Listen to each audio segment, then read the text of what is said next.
Escape to fantasy. Definition. Escape to fantasy, taking an imaginary excursion to a happier, more hopeful place. False positives. Escaping to fantasy or imagining an alternate world is a normal activity for most of us. From a young age, we learn to imagine things like friends, success and opportunity, and sometimes we even work to make it come true. An escape to fantasy can sometimes be a healthy, productive way to self-manage hardship, depression, disappointment and lack of opportunity. Some psychologists believe that an inflated sense of optimism actually helps most people to cope and achieve more than they would if they had a realistic expectation of what the future holds. Conversely, it is believed that some clinical depression is really a form of depressive realism, a loss of the ability to believe or hope that things will get better than they are likely to.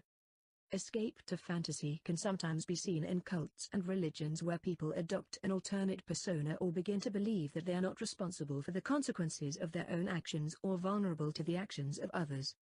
It can be seen in spectator sports, where the spectator aligns their emotional responses to the fortunes of their team or favorite player, taking their defeats personally, and celebrating victories as if they were their own.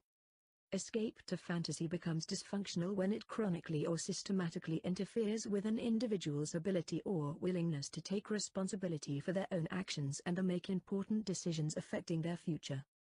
In personality disordered individuals, escape to fantasy is closely related to denial and dissociation, where the individual chronically replaces facts with feelings. How it looks. A man neglects his work and spends a significant amount of time and energy cultivating a fictitious online character. A woman spends significant time planning her future life as a movie star. A quiet and shy man takes on an alternate aggressive identity when hidden in the anonymity of a sports crowd.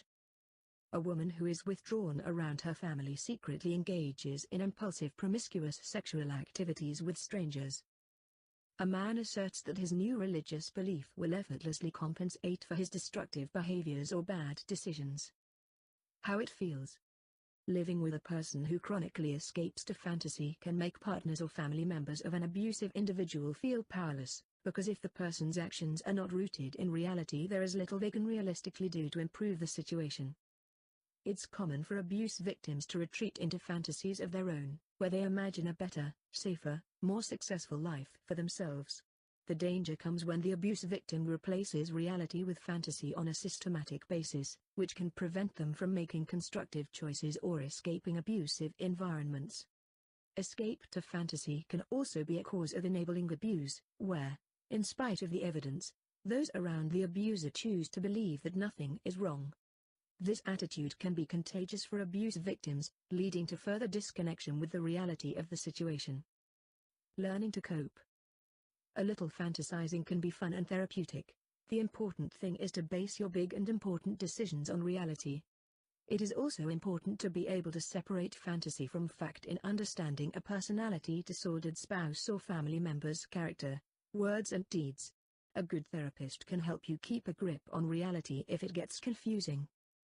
When dealing with a partner or family member who is lost in fantasy, it is important to hold on to reality yourself while resisting the tendency to become judgmental. It is better not to try to thought police another person but to allow them the freedom and dignity of thinking, believing and feeling whatever they want. However, it is also important to draw the line at any actions or decisions taken by that individual that infringe on your own safety, freedom or dignity. What not to do. Don't feel guilty about your own fantasies, they are a normal way to cope with stress and difficulty. Don't allow fantasies, your own or someone else's, to infringe on your own safety, freedom or dignity. Don't allow fantasies to become accepted as truth in your life. Don't accept responsibility for another person's behavior just because they fantasize their own responsibility away. Don't assume a person's fantasy is an accurate reflection of what they believe 100% of the time.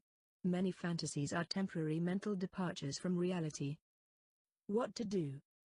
Work on separating fact from fiction in your own life. Writing down fantasies can help you see them more objectively. If your fantasies are about having a better, healthier life which is free of abuse, look at how you can take actual steps to make it so. Get regular reality checks from a good friend or therapist. Remember the cleanup rule: clean up your own messes, and let others be accountable for cleaning up theirs.